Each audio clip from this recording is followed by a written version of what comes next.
Aujourd'hui, je vais vous montrer comment j'ai build ce drone FPV Cinewoop, mais j'ai eu une grosse galère lors du montage et peut-être que vous, en regardant la vidéo, vous allez pouvoir m'aider à la résoudre. Bref, je vais pas parler 5 heures, c'est parti pour le montage. Avant de commencer le montage, je vais vous présenter le matos que je vais mettre dans le drone. Alors, j'ai pris un Air Unit pour le retour vidéo, simple et efficace. Pour le SC, j'ai pris une Mamba A40 Mini en format 20x20 pour le montage des vis. Pour l'AFC, toujours une Mamba DJI F720, plutôt classique. Côté moteur, j'ai pris des T-Motor F1507 en 2700 kV. Ça fait très bien le taf. Et pour la frame, j'ai pris une Taycan.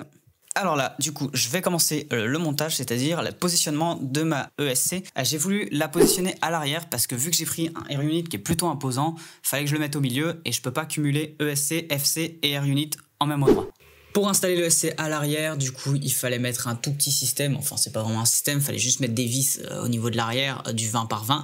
J'ai installé une petite entretoise pour pouvoir la surélever et qu'elle ne touche pas la frame directement. Au moment de l'insérer, j'ai eu aucun problème à la mettre. C'était parfait, franchement, rien à redire. Ensuite, j'ai mis les 4 petits écrous à chaque vis pour réussir à la maintenir et qu'elle bouge plus du tout pour les soudures après. Là, je vais attaquer mes moteurs. Alors les moteurs, j'ai eu un problème, c'est que les moteurs que j'ai, enfin c'est des vieux moteurs, hein, c'est pas si vieux que ça, c'est que les moteurs, c'est des anciens moteurs que j'ai utilisés sur d'autres drones. Ils sont pas défectueux les moteurs, c'est juste que j'ai dû refaire toutes les soudures des moteurs parce qu'ils avaient des câbles beaucoup trop courts ou endommagés suite à des trucs ou autre, ce qui m'a donné du coup un peu de travail en plus que si j'avais, on va dire, acheté des moteurs tout neufs. Il y avait déjà des câbles longs, coup j'ai dû rallonger les câbles. J'ai d'abord coupé tout à la même distance. Bon, c'était assez court comme vous pouvez le voir sur la vidéo, mais ça m'a pas pris non plus beaucoup de temps à faire, donc c'est assez simple à faire. Il y a juste à souder, on va dire, à mettre de l'étain sur les deux parties des câbles qu'on veut souder, c'est-à-dire celui du moteur classique et le câble qu'on veut rajouter, et après raccorder le tout, bien faire attention à ces soudures, qu'elles soient propres, qu'il n'y ait pas de fil qui se touche entre deux câbles et autres, mais ça de toute façon c'est simple. J'en profite pour ce moment aussi de vous dire que ouais, je vous partage une vidéo où j'ai un fail parce que je trouve que c'est important de vous partager ce genre de contenu. Je trouve qu'il n'y en a pas assez sur internet, genre les gens ils vous partagent que quand ils réussissent. Moi j'ai aussi envie de vous partager quand je rate. Bref, retour à la vidéo. Maintenant, comme vous pouvez voir en arrière-plan, du coup je coupe la distance de câble que j'ai besoin, avec un peu plus bien sûr, hein. Comme ça si je me rate, je préfère raccourcir que ressouder un nouveau câble. Et là du coup je mets de l'étain sur la rallonge de câble que je souderai après au moteur. Je vais pas toutes vous les montrer, hein, parce que le faire 12 fois c'est comme pour mettre de l'étain sur chacun des petits trucs de moteur. Ça c'était assez rapide, mais là vraiment c'est pas très utile de vous montrer 12 fois la même action, donc je vais vous la mettre en accéléré. Et on passe à l'étape d'après qui est la soudure du câble directement à l'autre câble du moteur. Et là, on va passer du coup à l'étape de souder le premier câble. Je vais vous montrer pareil le premier et je ferai les autres en accéléré parce que ça sert strictement à rien de vous montrer cette étape 12 fois de manière lente. Je vous ferai un accéléré, regardez, vous avez juste à bien mettre les câbles bien en face. C'est très important de les mettre bien en face les câbles, parce que si vous les décalez après lorsque vous allez faire vos placements de câbles, vous aurez un câble qui part légèrement sur le côté et autres, c'est pas beau. Faut bien que les deux câbles soient en face. C'est parti pour l'accélérer. Du coup pareil, n'hésitez pas aussi, je vais vous donner des petits conseils, à refaire vos soudures de câbles entre eux si jamais elles tombent. Moi c'est ce que j'ai refait, hein. J'ai remis de l'étain, j'ai refait, vous allez voir plusieurs étapes, genre il y a des câbles qui m'ont pas plu au final, voilà, vous voyez celui-là je l'ai refait parce qu'en fait ça me plaisait pas du tout comment il était, et hop voilà, et là c'est beaucoup plus propre, c'est plus... En fait, il faut vraiment que le câble, ça soit propre, ça fasse pas non plus un gros truc, mais que les deux câbles soient bien pris dans l'étain et qu'il n'y ait rien qui se balade. Et oui, l'étape d'après, c'est pas directement on visse les moteurs, on les soude, pas du tout, faut mettre des gaines thermiques, c'est obligé si vous faites de la soudure de câble à câble, c'est un conseil que je vous donne. Ayez des gaines thermiques si vous faites ce genre de soudure, parce que si vos moteurs se touchent lors de vos vols, je vous laisse imaginer les dégâts que ça va causer sur votre drone et les composants, même en soit sur le moteur lui-même.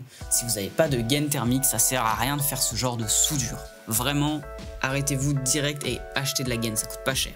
Maintenant que vous avez fait ça, là vous pouvez visser les moteurs pour après pouvoir couper les câbles à la bonne distance et après faire vos soudures. Très important, vous voyez que je mets que 2 vis sur les 4, c'est parce que en fait j'ai pas envie, si jamais j'ai fait une bêtise ou que je dois refaire des soudures, retirer le moteur ou le changer, de devoir dévisser 4 vis, alors que 2 c'est plus simple, c'est plus facile et c'est plus rapide, c'est moins une perte de temps.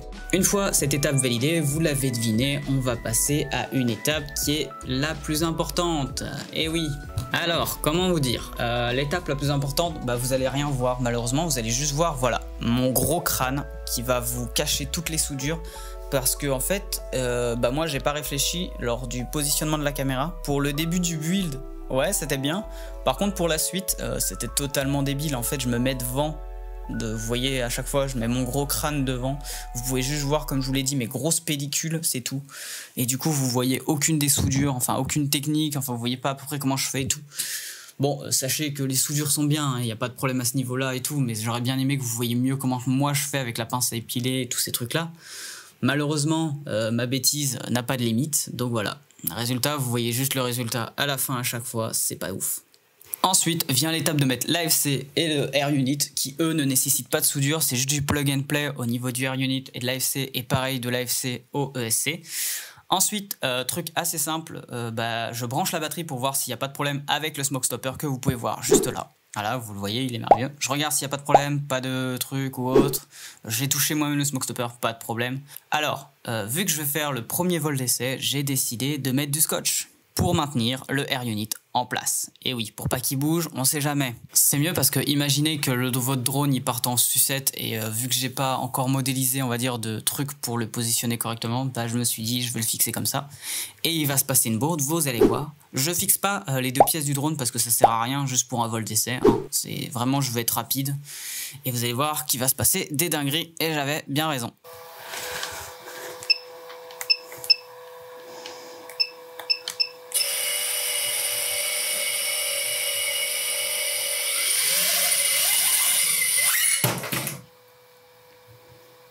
Alors ça, c'est plutôt drôle. C'est anodin.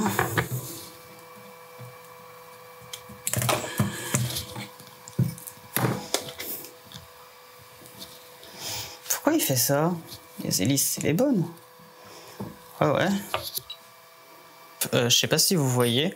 J'ai essayé de changer le moteur, d'en mettre un autre, c'est-à-dire, vous voyez, là c'est celui qui tournait pas du coup, qui faisait le même problème. J'en ai mis un nouveau et j'ai toujours le même problème. Et je sais pas trop d'où ça vient. Et quand on met de la puissance, il n'y a plus de problème. Et voilà, maintenant vous savez tout, le drone a un gros problème avec le moteur avant. Il est incapable de tourner à la même vitesse que les autres, ce qui crée un gros problème et le drone fait des flips. J'ai vérifié les soudures, elles sont propres. J'ai vérifié le moteur, je l'ai même changé avec un autre vu que j'en ai plein.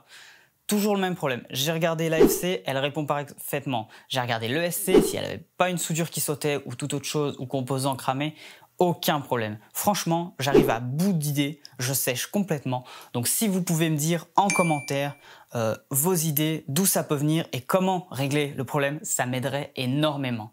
Si la vidéo t'a plu, n'hésite pas à la liker, partager, ça ferait extrêmement plaisir. Abonne-toi pour encore plus de contenu et moi je vous dis à la prochaine pour encore plus de vidéos.